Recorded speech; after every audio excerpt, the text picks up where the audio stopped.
नमस्कार, आपके साथ मैं हूं Surabhi Sharma. Full in final की करने जा रहे हैं शुरुआत, जहां 4 बजे की 4 बड़ी खबरें सबसे पहले जानिए, क्योंकि मिडिल ईस्ट में सबसे बड़ी जंग के आगाज को लेकर आज खबर बड़ी है। मिडिल ईस्ट में हिजबुल्ला, इजराइल ही नहीं, सीरिया, इराक, ईरान और जॉर्डन भी वॉर अलर्ट मोड पर है। पूरी खबर अब से थोड़ी ही देर बाद। दूसरी बड़ी खबर होगी इजराइल पर हिजबुल्ला के बदले की बमबारी को लेकर, जहां हिजबुल्ला ने इजराइल पर अब तक का ये सबसे बड़ा हमला किया है और रिहायशी इलाकों पर अटैक की भी तस्वीरें आई हैं सामने। पूरा अपडेट थोड़ी ही देर में। तीसरी खबर, इजराइल के हमले में हिजबुल्ला के 400 ठिकाने हो गए हैं तबाह, जहां इजराइल ने हिजबुल्ला से डायरेक्ट वॉर की शुरुआत कर दी है। ग्राउंड अटैक की तैयारी है कैसी, एक्सपर्ट्स के साथ भी करेंगे सवाल। चौथी बड़ी खबर, आर्कटिक में रूस से युद्ध की तैयारी में अमेरिका ने अलास्का में बड़ा सैन्य मूवमेंट किया है। वहीं रूस ने अब नेटो को युद्ध की चेतावनी भी दे दी है। डिटेल इनपुट अब से थोड़ी देर बाद, लेकिन शुरुआत उस बड़ी खबर के साथ जहां लेबनान पर इजराइल के सबसे घातक हमले को लेकर आई है खबर और हिजबुल्ला के 400 ठिकानों पर अटैक हुआ है। आपको बता दें, हिजबुल्ला के वेपन स्टोर को कैसे तबाह किया गया, उसको लेकर बड़ी खबर आई है। बमबारी से उठे घातक शॉक वेव की ये तस्वीर देखिए।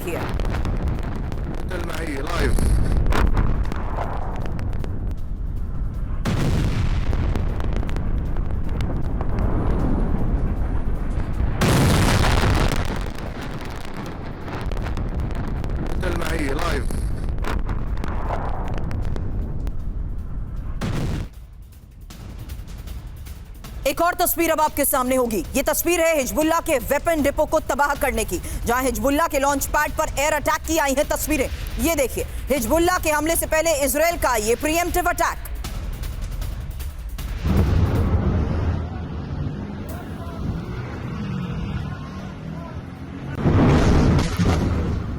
दो तस्वीरें एक साथ आपके सामने, जहां देखिए कैसे अब हिजबुल्ला के 400 ठिकानों पर अटैक की तस्वीर आई है सामने। हिजबुल्ला के वेपन डिपो को तबाह कर दिया गया है और हिजबुल्ला के वेपन स्टोर जिस तरीके से तबाह हुए, हिजबुल्ला के लॉन्च पैड पर अटैक की ये तस्वीर सामने आई है। और क्या ये इजराइल का प्रीएम्प्टिव अटैक है, इसके बारे में करूं सवाल। उससे पहले एक और बड़ी खबर है लेबनान पर इजरायली हमले के तीसरे फेज को लेकर। जी हां, ये लेबनान पर इजरायली हमले को लेकर खबर है, क्योंकि अब लितानी नदी के पास इजराइल का हमला हुआ है और इजरायली एयर अटैक में भारी तबाही का भी किया जा रहा है दावा। आपको बता दें, हिजबुल्ला के सर्विलांस सेंटर पर हमले को अंजाम दिया गया है।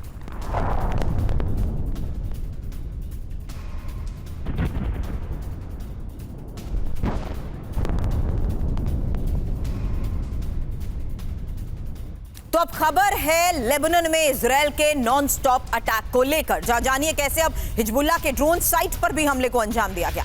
हिजबुल्ला के विस्फोटक तबाह कर दिए गए।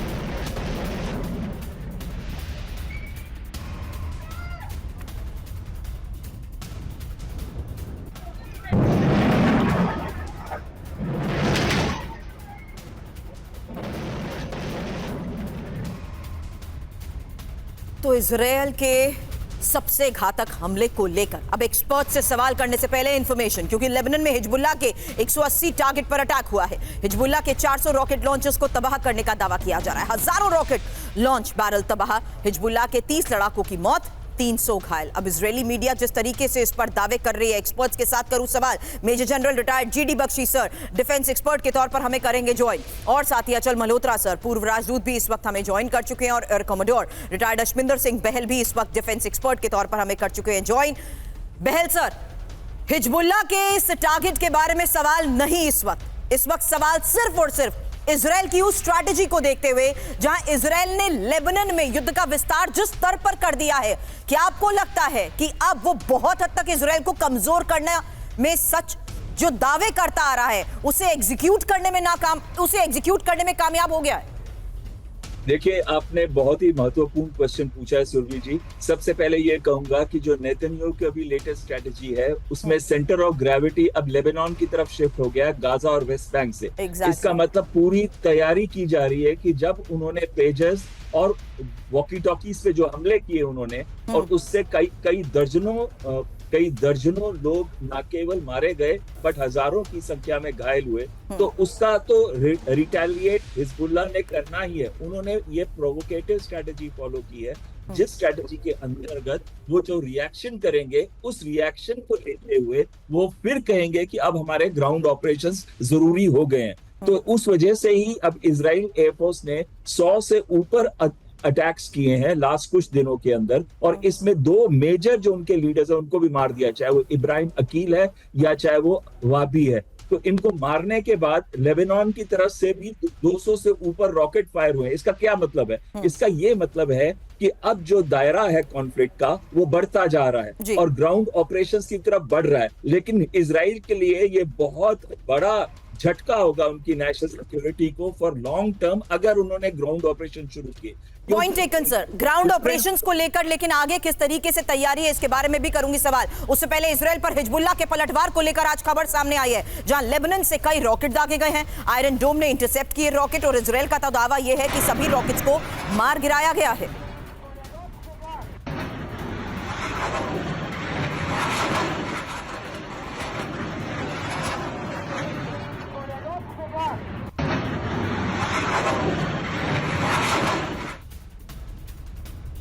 रॉकेट हमलों से जिस तरीके से अंजाम दिया गया है, कई जगहों पर लगी आग की वो तस्वीरें सामने आई है, जिससे साफ है कि कैसे अब इजराइल के कई इलाकों में तबाही मचाई गई है, क्योंकि रिहायशी इमारतों को इन अटैक्स के जरिए कैसे नुकसान पहुंचा उसकी तस्वीर।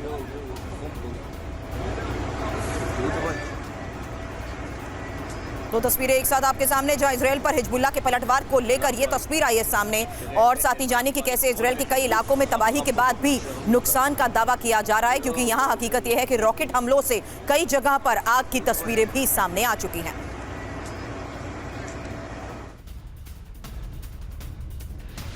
अब दूसरे वॉर फ्रंट को लेकर खबर जानिए, क्योंकि खबर आई है कि किस तरीके से रूस के वेपन फैसिलिटी पर बड़े हमले को अंजाम दिया गया है और क्रास्नोदार में रूसी वेपन स्टोर तबाह किया गया है। स्टोर में रखे 60 दिनों तक के विस्फोटक को नष्ट करने का दावा किया जा रहा है। फिलहाल कैसे हमले को दिया गया अंजाम, ये देखिए तस्वीर।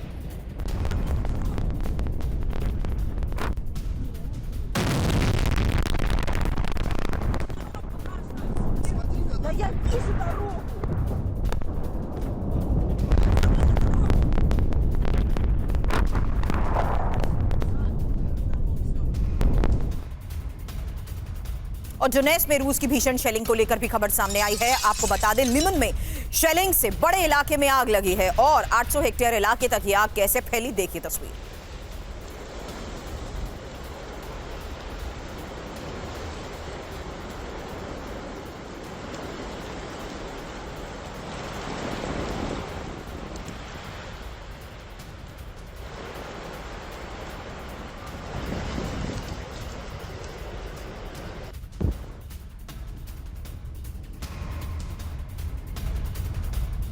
हालांकि अब देखिए किस तरीके से मिडिल ईस्ट में महायुद्ध की शुरुआत हो चुकी है, क्योंकि एक एक बड़ी खबर पर एक्सपर्ट्स के साथ करेंगे चर्चा और सवाल होगा फुल स्केल वॉर को लेकर, क्योंकि मिडिल ईस्ट में महायुद्ध हो चुका है शुरू। खबर है इजराइल के कई इलाकों में एयर रेड अलर्ट को लेकर। खबर है कि हाइफा और नजारत अफुला में भी सायरन गूंज रहे हैं। गलीली किरियत शिमोना में हमले का अलर्ट है, लोगों को शेल्टर्स में पनाह लेने की दी जा रही है सलाह। तो अब जिस तरीके से हमलों को अंजाम दिया जा रहा है, कुछ तस्वीरें भी रखूंगी आपके सामने। उससे पहले जानिए कि किस तरीके से इजराइल के कई इलाकों में एयर रेड अलर्ट को लेकर आई है खबर। हाइफा, नजारत, अफुला में सायरन गूंज रहे हैं। गलीली और किरियत शिमोना में हमले का ये अलर्ट है।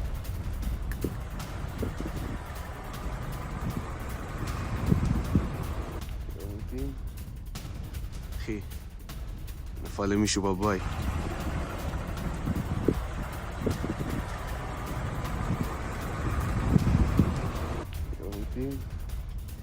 אחי, נפל למישהו בבית. हमने अब इजराइल पर हमले का सबसे नया वीडियो, इजराइल पर हमले की ये लेटेस्ट तस्वीरें हैं, जहां हाइफा पर हमले का रियल टाइम वीडियो ये आपको दिखाते हैं। तस्वीर रिहायशी इलाके में हिजबुल्लाह का रॉकेट जिस वक्त गिरा, उस वक्त की ये तस्वीर।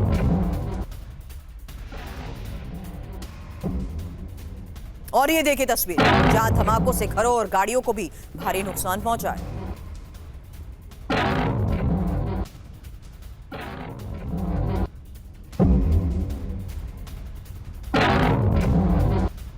तो ये दो तस्वीरें एक साथ आपके सामने, जहां इजराइल में एयर अलर्ट और साथ ही जगह जगह बज रहा है सायरन, क्योंकि हाइफा और अफुला में सायरन गूंज रहे हैं। और हाइफा में जिस तरीके से रिहायशी इलाकों में रॉकेट आकर गिरा है, उसकी ये तस्वीर और ये इजराइल पर हमले का ये लेटेस्ट वीडियो है, क्योंकि यहां रिहायशी इलाकों में हिजबुल्लाह के रॉकेट गिरे हैं और यही वजह है कि धमाकों से घरों और गाड़ियों को भी भारी नुकसान का दावा किया जा रहा है। इजराइल का बदला कैसे शुरू हो गया। एक और बड़ी खबर आपको बता दें, इजराइल पर किए गए हमले के बदले की हो चुकी है शुरुआत, जहां हिजबुल्लाह का इजराइल पर नॉनस्टॉप अटैक तो जारी है। इजराइल के 4 इलाकों में बमबारी हुई है। हाइफा में हिजबुल्लाह का यह मिसाइल अटैक, रिहायशी इलाकों में हिजबुल्लाह के रॉकेट गिरे हैं। लेकिन अब जिस तरीके से हमलों को अंजाम दिया जा रहा है, इजराइल भी बड़े दावे कर रहा है और ये इजरायली हमलों का बदला अब हिजबुल्लाह की तरफ से कैसे शुरू हुआ है, पहले ये जानिए, क्योंकि हिजबुल्लाह इजराइल पर नॉनस्टॉप अटैक को अंजाम दे रहा है। इजराइल के 4 इलाके जहां पर हुई बमबारी की ये तस्वीर सामने आई है, इसमें इंपॉर्टेंट है हाइफा, और हाइफा में ही हिजबुल्लाह का ये मिसाइल अटैक हुआ है, जहां रिहायशी इलाकों में हिजबुल्लाह के ये रॉकेट गिरे हैं। हालांकि आपको बता दें, ये हिजबुल्लाह का अब तक का सबसे बड़ा हमला है। यही वजह है कि हमले की जो लेटेस्ट तस्वीरें सामने आई हैं, उसमें रिहायशी इलाकों को कैसे टारगेट किया गया, ये तस्वीर आपने देखी। लेकिन जानिए कैसे हिजबुल्लाह ने 12 घंटे में 400 रॉकेट दागे हैं। यही वजह है कि ये सबसे बड़ा हमला है, जहां इजराइल पर कात्यूशा बुरकान रॉकेट से हमले को अंजाम दिया गया। किरियत शिमोना में रॉकेट के टुकड़े गिरे हैं।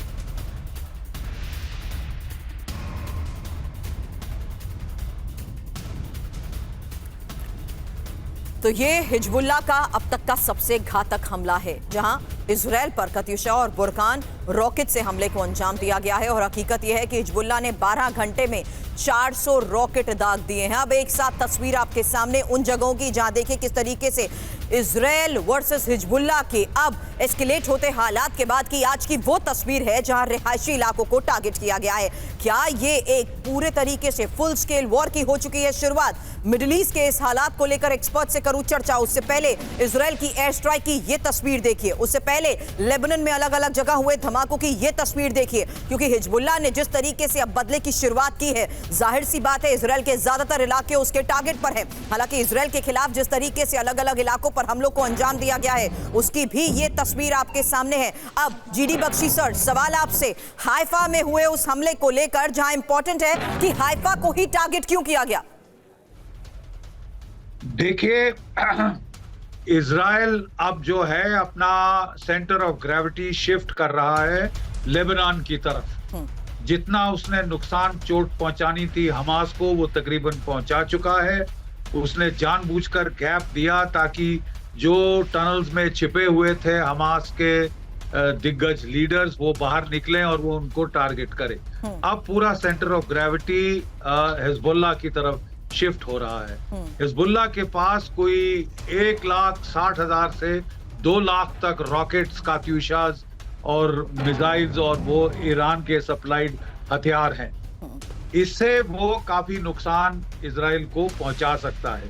इन्हीं के डर से इजराइल को कोई अपने 70,000 नागरिक इवैक्यूएट करने पड़े नॉर्दर्न इजराइल से, और वो ज्यादा देर बाहर नहीं रह सकते, इसलिए इजराइल को उनको रीसेटल करना पड़ेगा, वापस लाना पड़ेगा।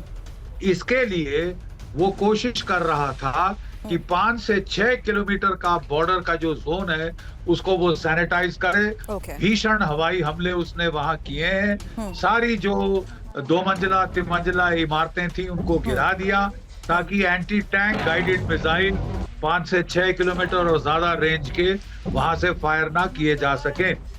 उसके बाद उसने काफी रिटेलिएटरी स्ट्राइक्स करी हैं लेबनान के अंदर। जो हिजबुल्लाह के गढ़ हैं, उनके वेपन स्टोरेज डिपोज हैं, उनके ऊपर। और लेटेस्ट है जो उसने अटैक किया है इनके मुख्तलिफ कमांडरों के ऊपर, उनके पेजर्स और जो वॉकी टॉकीज में एक्सप्लोजिव्स लगाकर। काफी व्यापक हमला था ये। अब देखना यह है कि इजराइल की कोशिश रहेगी कि अगर वो हिजबुल्लाह को काबू पा सकता है एयर स्ट्राइक से, एयर अटैक से, तो वो कोशिश करेगा। लेकिन अगर ये कामयाब नहीं हुआ तो इजराइल के पास और कोई विकल्प नहीं होगा बल्कि जमीनी अटैक के। ग्राउंड उसके ऑपरेशंस लिए की सर आप उसने यहाँ पर अपने बात कर रहे हैं, लेकिन forces, इसको अपने लेकर आगे tank सवाल सारे- करूंगी बख्शी सर, क्योंकि हिजबुल्लाह जिस स्तर पर अब इजराइल को टारगेट कर रहा है, एक और आज की बड़ी खबर है, क्योंकि हिजबुल्लाह के क्या ये हमले का चौथा फेज शुरू हो चुका है? क्या हिजबुल्लाह भी उसी स्तर पर इजराइल को टारगेट करते हुए अब किरियत बालिक पर डायरेक्ट अटैक कर रहा है? लेबनान से दागे गए कई रॉकेट्स को लेकर खबर आई है सर, और सभी रॉकेट्स मार गिराए गए हैं। आईडीएफ भले ही इसको लेकर दावा कर रहा है, लेकिन हकीकत यह है कि हिजबुल्लाह अब इजराइल के अंदर रिहायशी इलाकों को पूरे तरीके से टारगेट कर रहा है। हालांकि बड़ी बात, अब तक हमारे दोनों एक्सपर्ट्स कह चुके हैं कि क्या अब इजराइल अपनी रणनीति को बदलते हुए सीधे ग्राउंड ऑपरेशंस को लेकर अब स्ट्रैटेजी अपनाएगा हमले करने के लिए हिजबुल्लाह पर? यह एक बड़ा सवाल है। लेकिन उससे पहले इजराइल के एयरबेस पर हुए घातक हमले को लेकर भी आज खबर बहुत बड़ी है। लोकेशन इंपॉर्टेंट है। हाइफा को टारगेट क्यों किया गया, यह सवाल भी एक्सपर्ट से इसीलिए किया गया था क्योंकि यहां अब इजराइल के एयरबेस पर जिस तरीके से घातक हमले को अंजाम हिजबुल्लाह ने दिया है, आपको बता दूं हिजबुल्लाह ने रमत डेविस बेस पर मिसाइलें दागी हैं। लगातार 3 हमलों से दहला रमत डेविड बेस और इजरायली बेस पर दागे गए 40 रॉकेट, फाइटर जेट्स, हेलीकॉप्टर का बेस है रमत डेविड। ये लोकेशन बहुत इंपॉर्टेंट है। इसमें बदलती स्ट्रैटेजी के तहत ही एक्सपर्ट से सवाल करेंगे क्योंकि इजराइल के ये सबसे बड़े एयर बेस में से शामिल है, इसलिए इसको लेकर एक्सपर्ट से सवाल करने से पहले जानिए गलीली और हाइफा में किस तरीके से बहुत बड़े हमले को अंजाम दिया गया है। और खबर आई है कि अब गलीली में इजरायली सैन्य बेस पर अटैक हुआ है, हाइफा में राफेल के प्लांट पर अटैक हुआ है, राफेल डिफेंस कंपनी के स्टोर पर अटैक को लेकर भी आई है खबर सामने। हिजबुल्लाह के सबसे घातक हमले की एक साथ तस्वीर भी अब आपके सामने, क्योंकि जगह इंपॉर्टेंट है, लोकेशन इंपॉर्टेंट है कि किस तरीके से अब अलग अलग फेजेस में अभी तक हिजबुल्लाह हमलों को अंजाम देता आया था, उसमें क्या ये चौथे फेज की शुरुआत है? क्योंकि 5 इलाकों पर एक साथ जिस तरीके से हमलों को अंजाम दिया गया है। इजराइल में अलर्ट को लेकर भी सबसे पहली खबर हमने आपको दिखाई थी, क्योंकि इजराइल में सायरन गूंज रहे हैं। अब यही सवाल इंपॉर्टेंट है कि क्या हिजबुल्लाह ने भी अब हमलों को देखते हुए अपनी रणनीति को बदलते हुए सीधे सैन्य बेस को टारगेट करना शुरू कर दिया है? अचल मल्होत्रा सर से करूं सवाल, उससे पहले एक और तस्वीर, क्योंकि इजराइल की पोर्ट सिटी हाइफा में धमाके की यह तस्वीर सामने आई है। हाइफा में इंडस्ट्रियल एरिया पर हमले को अंजाम दिया गया, आईडीएफ की मिलिट्री फैसिलिटी पर अटैक की यह तस्वीर देखिए।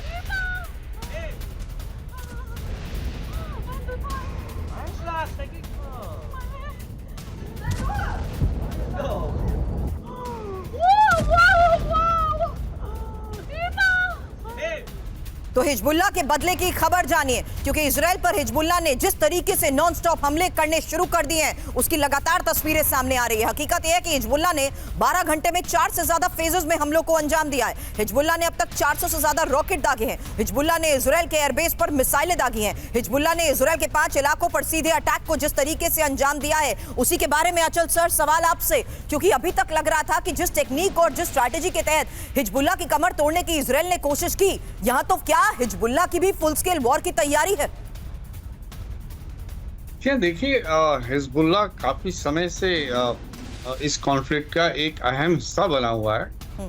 जहां तक हमास का सवाल है, उनकी तो डायरेक्ट कॉन्फ्लिक्ट है पैलेस्टीनियन कॉज को लेकर, but at the end of the day Hezbollah हो, हमास हो, हूती हो, ये सब ईरान के प्रॉक्सीज हैं। और एक्चुअली ये वॉर जो है इजराइल और ईरान के बीच में इन प्रॉक्सीज के थ्रू हो रही है।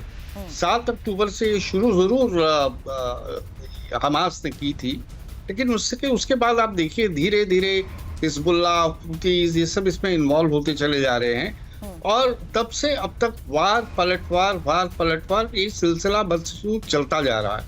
अब इसका दायरा बढ़ रहा है, जैसे दूसरे पैनलिस्ट ने कहा, सेंटर ऑफ ग्रेविटी बदल रही है। तो जो जिसके पास दूसरी जो वल्नरेबल पॉइंट्स हैं उसे टारगेट करेगा। और इस बार का जो लेटेस्ट प्रोवोकेशन है वो मेरे ख्याल से इजराइल की तरफ से हुआ, जो उन्होंने पेजर और वॉकी टॉकीज के थ्रू अटैक किया।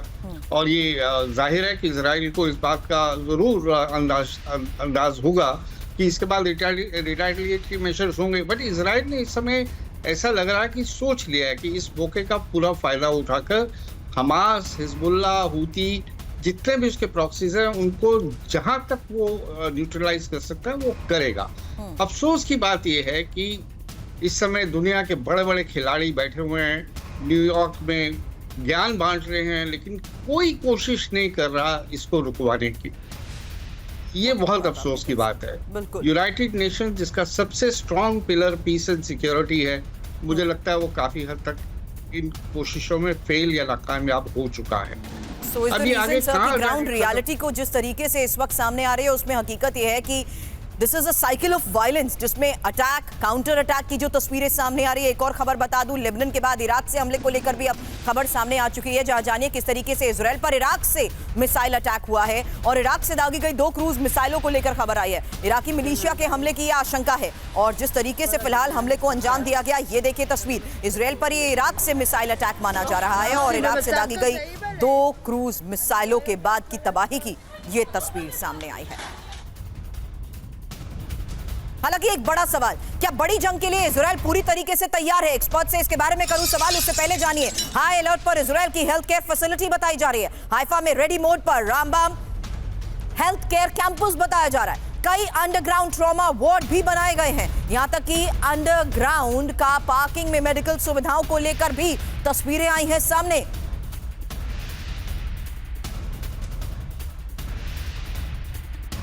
हाईएस्ट लेवल अलर्ट पर इजरायली एयरफोर्स। बहल सर समझूंगी इसका मतलब, उससे पहले खबर और डिटेल, क्योंकि highest level alert Israeli air force की तरफ से फुल स्केल वॉर के लिए तैयार इजरायली एयरफोर्स बताई जा रही है और किसी भी वक्त हमलों के लिए रेडी है आईडीएफ के ये fighters. Israeli air force chief Tomer Bar ने इसको लेकर चेतावनी दी है। नॉर्दर्न कमांड के साथ युद्ध तैयारियों पर बैठक के बाद क्या खबर निकलकर सामने आई है, इस बारे में रखूं इंफॉर्मेशन। उससे पहले जानिए किस तरीके से एयरफोर्स चीफ तोमर बार की ये चेतावनी, क्योंकि अब फाइटर जेट्स तैयार बताए जा रहे हैं। लेबनान में मचे हाहाकार की तस्वीर तो आप देख रहे हैं, लेकिन हाईएस्ट लेवल अलर्ट पर इजराइल की एयरफोर्स बताई जा रही है। फुल स्केल वॉर के लिए तैयार इजरायली एयरफोर्स, जहां किसी भी वक्त हमलों के लिए रेडी हैं आईडीएफ के फाइटर जेट्स और इजरायली एयरफोर्स चीफ तोमर बार की ये चेतावनी। नॉर्दर्न कमांड चीफ और गॉर्डन के साथ तैयारियों का बाकायदा जायजा भी लिया गया है। अब आईडीएफ की बारम और हिराम ब्रिगेड कमांडर्स के साथ बनाया गया वॉर प्लान। मतलब समझाएं बहल सर, ये हाईएस्ट लेवल ऑफ अलर्ट का मतलब क्या है? यानी आप फुल स्केल वॉर के तहत ही इस तरीके की तैयारी करते हैं? देखिए, वेरियस अलर्ट स्टेटस होते हैं, जिसमें हाईएस्ट ऑप अलर्ट जो रहता है उसमें पायलट्स इवन कॉकपिट के अंदर बैठे होते हैं रेडी तैयार कि अगर अटैक करना है या कोई दुश्मन का जहाज आता है या कोई दुश्मन की टेरिटरी में जाके अटैक कर रहा है तो बिल्कुल तैयार बैठे होते हैं पायलट्स कॉकपिट के अंदर, इंटरसेप्शन के लिए भी और अटैक के लिए भी। तो ये वो वाली स्टेज पे आ चुके हैं। लेकिन इधर मैं आपको 2-3 चीजें बताना चाहूंगा जो एयरफोर्स के ऑपरेशंस में होती हैं। सबसे पहले आता है कि एयर डिफेंस अलर्ट, यानी कि उनकी तरफ से, दुश्मन की तरफ से जो जहाज आए, मिसाइल्स आए, वेपन सिस्टम्स आए, रॉकेट्स आए। अब जैसे सुनने में आया कि फादी 1 और 2 रॉकेट, जिनकी रेंज जो है 80 से 100 किलोमीटर है, इस्तेमाल किए गए इस 400 रॉकेट के अंदर जो फायर किए गए थे, रॉकेट्स और मिसाइल जो फायर किए गए लेबनान से। तो अगर इन्होंने इतना हाई स्टेट ऑफ अलर्ट रखा है और उसके अंदर आयरन डोम जो है एक बहुत महत्वपूर्ण स्थान प्ले करता है। आयरन डोम की कैपेबिलिटी मैं बहुत जल्दी बता देता हूँ। उसके अलग अलग बैटरीज होती हैं जो चारों तरफ इजराइल में स्प्रेड है। हर बैटरी के 3 से 4 लॉन्चर हैं और हर लॉन्चर से 20 के करीब मिसाइल्स को फायर किया जा सकता है, इंटरसेप्शन मिसाइल्स को। इतना सब कुछ अलर्ट होने के बाद भी उसकी जो किल प्रोबेबिलिटी है वो 90% ऑफिशियल है, लेकिन एक्चुअली में हमेशा थोड़ी कम होती है। इसका क्या मतलब हुआ कि अगर 200 रॉकेट फायर हुए हैं तो 30 से 40 रॉकेट जो है वो निकल के आ ही जाएंगे और दुश्मन की टेरिटरी में अटैक कर देंगे। और वही हो रहा है। ये जो रॉकेट आप बता रहे हैं, अभी अगर हिजबुल्लाह की स्ट्रेटेजी देखें तो उन्होंने वाइडर का मतलब है 30 किलोमीटर के करीब स्प्रेड कर दिया है और डेप्थ यानी कि 40 किलोमीटर डेप्थ के अंदर वो अटैक कर रहे हैं। और अगर दूसरी तरफ से देखें तो रामत एयरबेस से लेके उनका जो अटैक है वो हाइफा सी पोर्ट के पास जो हाइफा बस्ती है वहां तक की है। रामत एयरबेस उनका बहुत इंपॉर्टेंट एयरबेस है। क्यों है? कमांड एंड कंट्रोल है, F-16 फाइटर है, अपाचे हेलीकॉप्टर है, C-130 है वहां पे, और साथ साथ में वहां पे है मोस्ट इंपॉर्टेंट उनकी maintenance control centre. Understood sir, रणनीतिक तौर पर बहुत ही संवेदनशील। हालांकि जिस तरीके से अब एयरबेस पर अंजाम दिया गया है हमले को, समझना यही इंपॉर्टेंट था कि आखिर किस स्ट्रैटेजी के तहत अब यहां टारगेट किया जा रहा है। लेकिन इस बीच खबर यह भी है कि इजराइल के ताजा हमलों से अब दक्षिण लेबनान एक बार फिर से दहला है और आईडीएफ एयर स्ट्राइक से थर्राए लेबनान के बेका प्रांत की तस्वीर सामने आ रही है। कुछ मिनट के अंदर ही 25 से ज्यादा विनाशक हमलों को अंजाम दिया गया। लितानी नदी से लगे इलाकों में यह भीषण बमबारी हुई है। हिजबुल्लाह के ठिकानों को नेस्तनाबूद करने का दावा किया जा रहा है।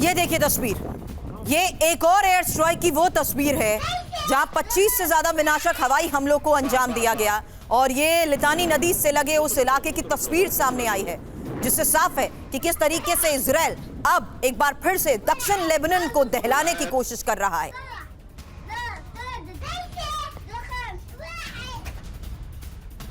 हकीकत यह है कि लेबनान में ही लगातार इजराइल अटैक्स को अंजाम दे रहा है। एक और खबर है, बेरूत पर बमबारी के बाद दूसरे शहरों पर घातक हमलों को लेकर यह खबर सामने आई है और ये दक्षिण लेबनान के कई शहरों को टारगेट करने को लेकर खबर समझिए, जहां सिडोन, नबातिये, बिंत जेबल में कई जगहों पर हमले को लेकर खबर आई है और रिहायशी इलाके हैं ये, और रिहायशी इलाकों के बीच बमबारी से मची दहशत की ये तस्वीर देखिए।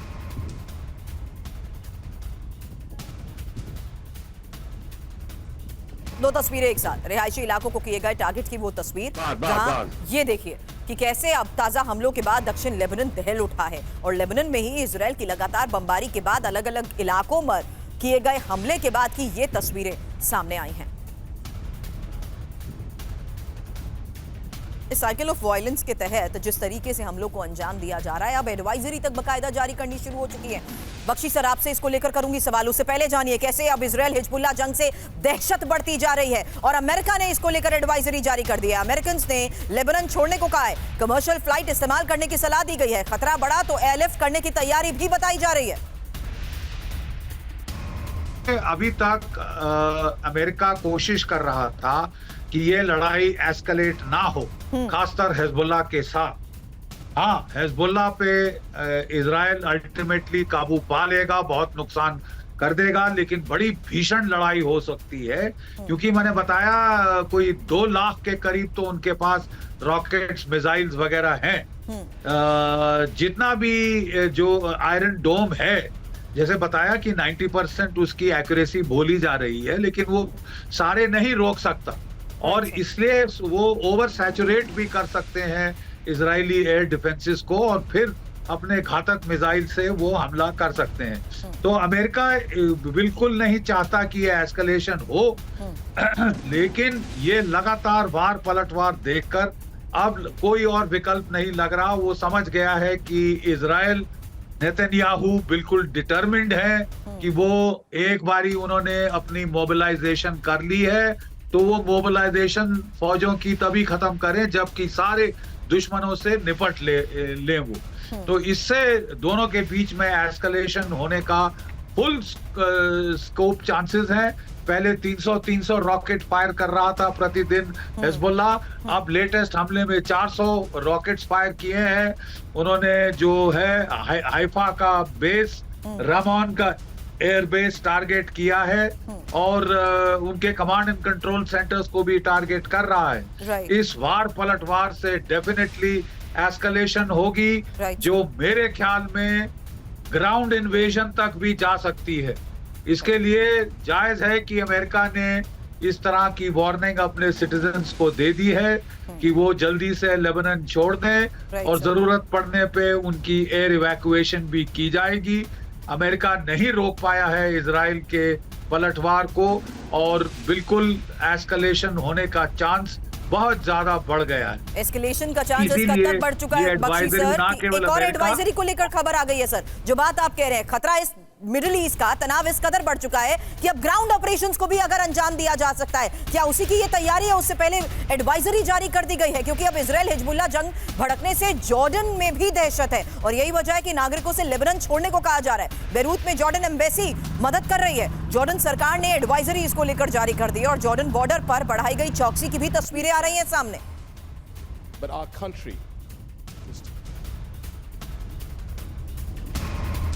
तो विनाशक हमलों से मिडिल ईस्ट में बढ़े तनाव को लेकर खबरें हम आपको आज बता रहे हैं, जहां जानिए किस तरीके से वॉर अलर्ट मोड पर सीरियाई सेना भी है। ये एक और बड़ी खबर है, हिजबुल्लाह की मदद में आगे आ सकता है सीरिया और सीरिया में सैन्य अधिकारियों की छुट्टियों को रद्द करने का फैसला लिया गया है। एयर डिफेंस कर्मियों को भी अलर्ट कर दिया गया है।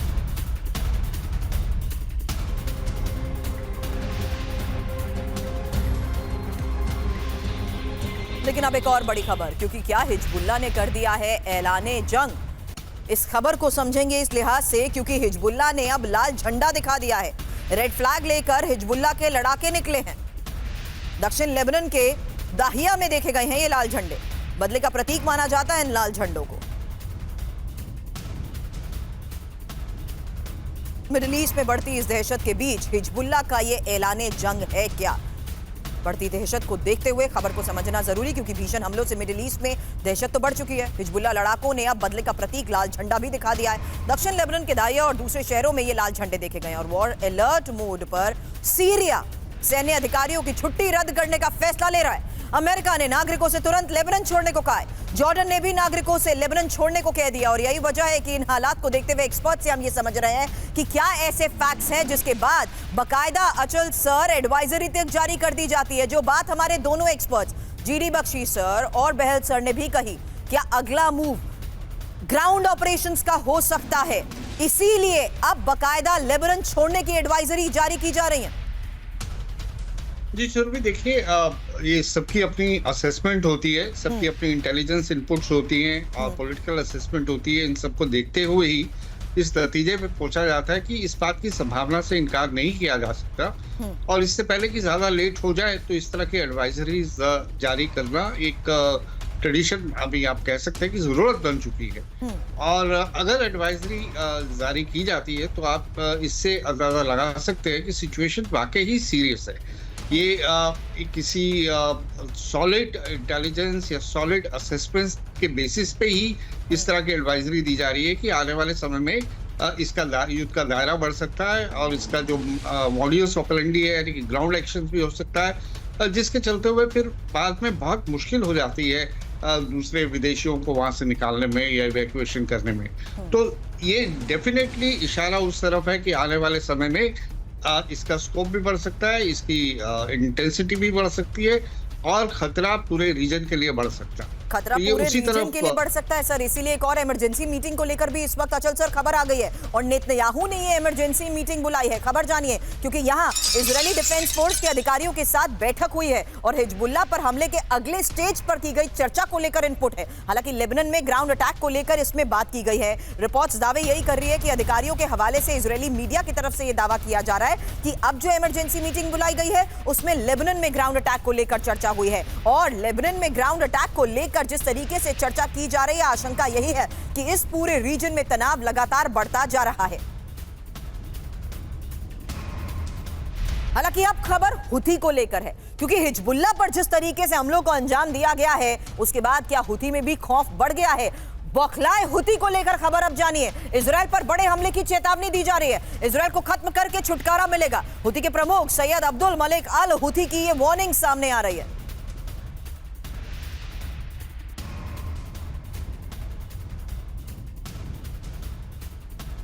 और हुथी के हमले पर अलर्ट जॉर्डन। एक और बड़ी खबर यहां जानिए, क्योंकि हुथी के हमले पर अलर्ट है सऊदी अरब और जॉर्डन। सऊदी के एयर डिफेंस अलर्ट को लेकर खबर है। हुथी के मिसाइल हमले नाकाम करने की तैयारी भी बताई जा रही है।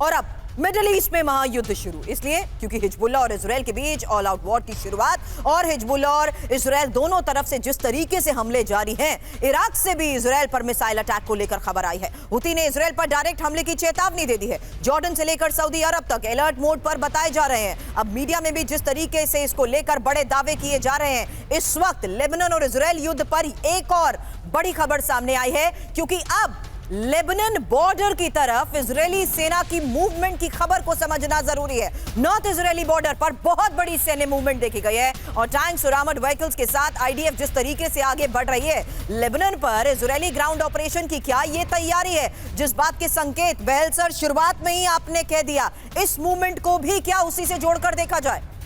बिल्कुल सही कह रहे हैं सुरभि जी, बहुत अच्छा इनपुट दिया आपने। दोनों को फटाफट मैं कवर करता हूँ।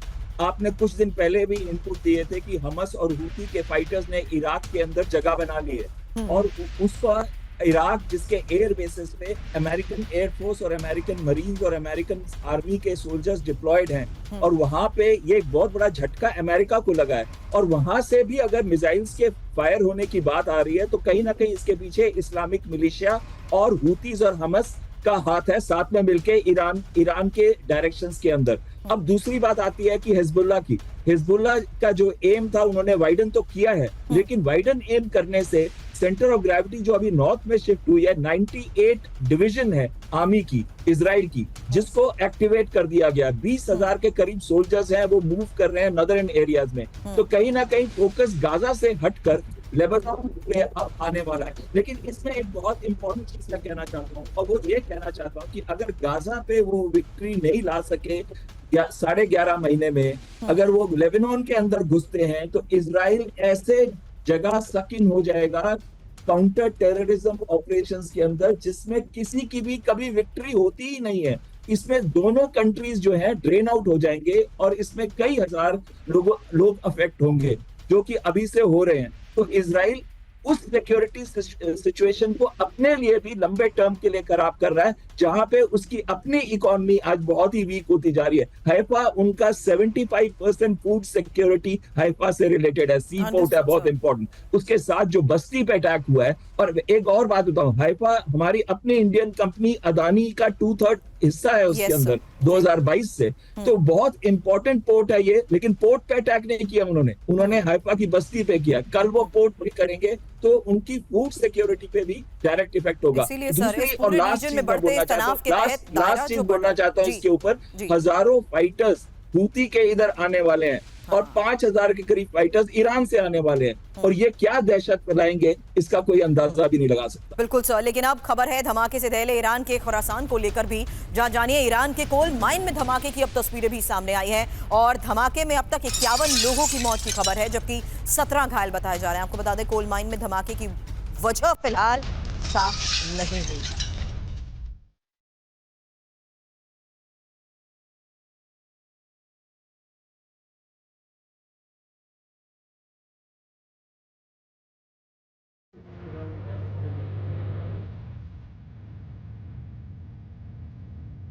और अब एक और वॉर फ्रंट का रुख करते हैं, क्योंकि मिडिल ईस्ट में महायुद्ध की शुरुआत को लेकर तो खबर आपने जान ली, लेकिन क्या अब नेटो तैयार है रूस पर वार करने के लिए? ये बड़ा सवाल क्यों? कैसी है नेटो की तैयारी? आज क्या बड़ी खबर सामने आई है, बताएं। उससे पहले देखिए, रूस के अब सावरोपोल में भीषण आग से मची दहशत की तस्वीर सामने आई है, जहां गैस स्टेशन पर ड्रोन हमलों की आशंका जताई जा रही है। आपको बता दें, सावरोपोल के गैस स्टेशन में आग से मचा हड़कंप, और फ्यूल टैंकर से गैस स्टेशन में आग कैसे फैलती गई, ये देखिए तस्वीर। और यही वजह है कि जल्द आसपास के पूरे इलाके को खाली करवा लिया गया।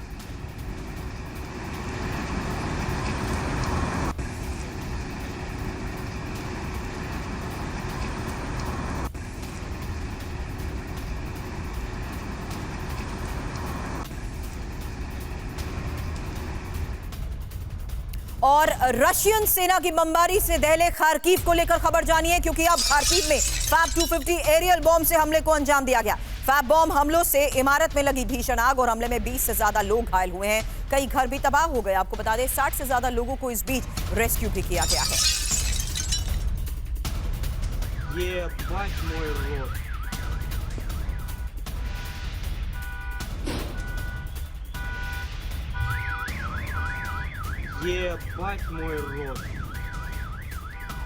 खार्किव पर रूस ने बड़े हमले को अंजाम दिया है। यही वजह है कि 24 घंटे में दो बार कैब बॉम्ब से हमला हुआ है, और स्कूल और किंडरगार्टन पर बमबारी को लेकर दावे किए जा रहे हैं, जहां खार्किव के मेयर का रूस पर आरोप कि खार्किव में लोगों को शेल्टर्स में जाने की अब सलाह दी गई।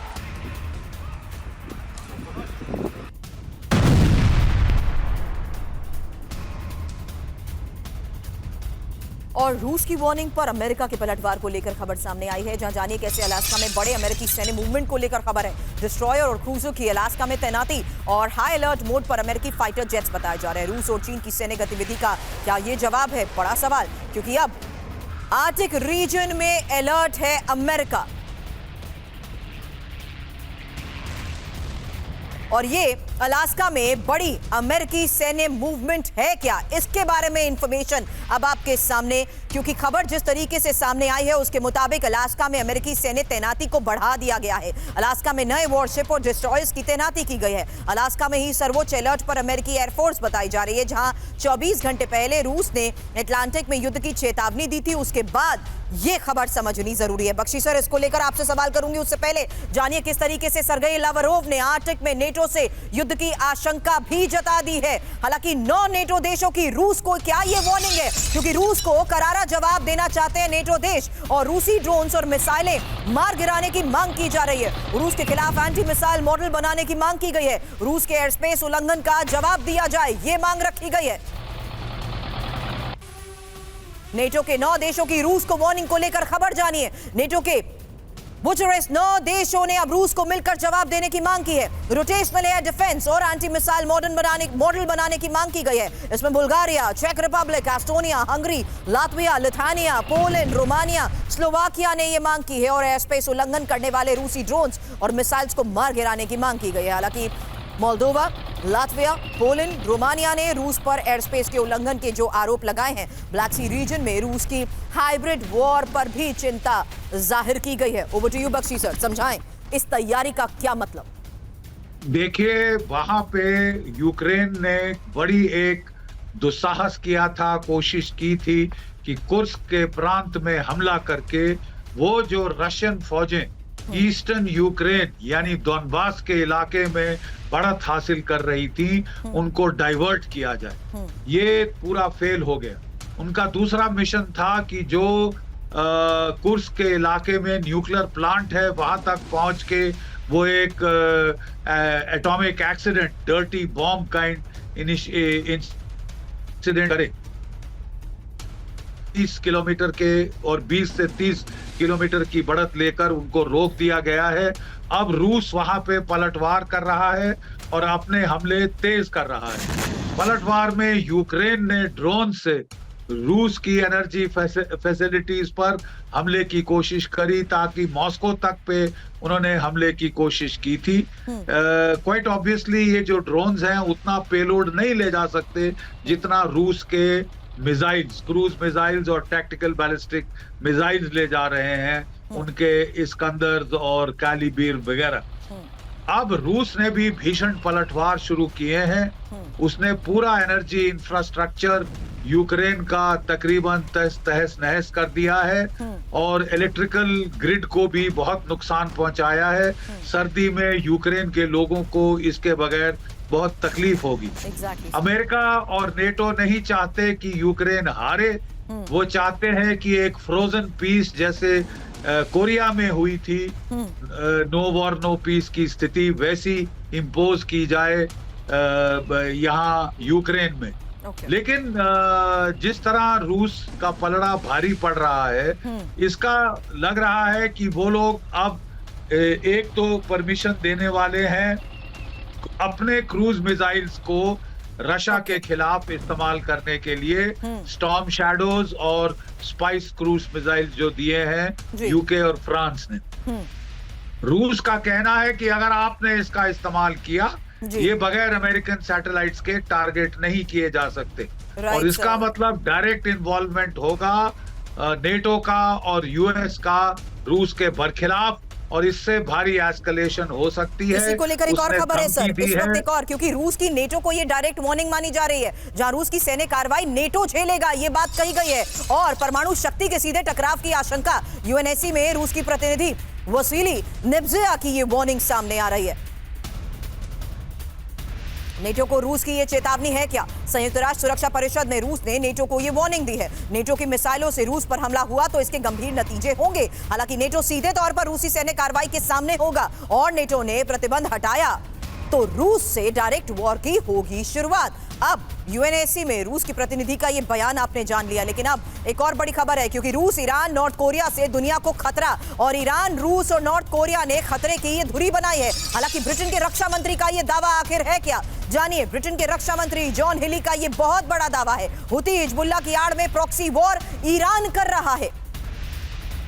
दुनिया को 3 देशों से खतरा, ब्रिटेन की तरफ से यह दावा आखिर है क्या? क्योंकि ब्रिटिश रक्षा मंत्री जॉन होली की तरफ से किए गए इस दावे को लेकर एक्सपर्ट से करूं सवाल। उससे पहले जानिए कि किस तरीके से बड़े खतरे की वो आशंका जता रहे हैं, जिसमें कह रहे हैं कि हुती हिजबुल्लाह की आड़ में प्रॉक्सी वॉर ईरान कर रहा है, जिसमें वो ये कह रहे हैं कि ईरान, रूस और नॉर्थ कोरिया ने खतरे की ये धुरी बना ली है। हालांकि ब्रिटेन के रक्षा मंत्री जॉन होली की तरफ से किए गए इस बड़े दावे के बारे में इंफॉर्मेशन अब आपके सामने, जहां दुनिया को 3 देशों से खतरा, ब्रिटेन का ये दावा जानिए। जानिए। रूस, ईरान और नॉर्थ कोरिया ने खतरे की ये धुरी बनाई है। दुनिया की सुरक्षा को तीनों देशों से बड़ा खतरा है। ब्रिटेन के रक्षा मंत्री जॉन हिली का यह दावा, हुती, हमास, हिजबुल्लाह की आड़ में प्रॉक्सी वॉर ईरान कर रहा है। रूस को बैलिस्टिक मिसाइलें दे रहा है ईरान और मिडिल ईस्ट में न्यूक्लियर जंग का खतरा भी बढ़ चुका है। हालांकि इसको लेकर किए जा रहे दावे के तहत एक और बड़ी खबर का मैं रुख करूंगी। उससे पहले जानिए कैसे चीन से युद्ध की तैयारी अब अमेरिका कर रहा है। चीन से युद्ध के लिए यूएस ने 7 टारगेट बनाए हैं, 7 लक्ष्य बनाए हैं। Ship deployment,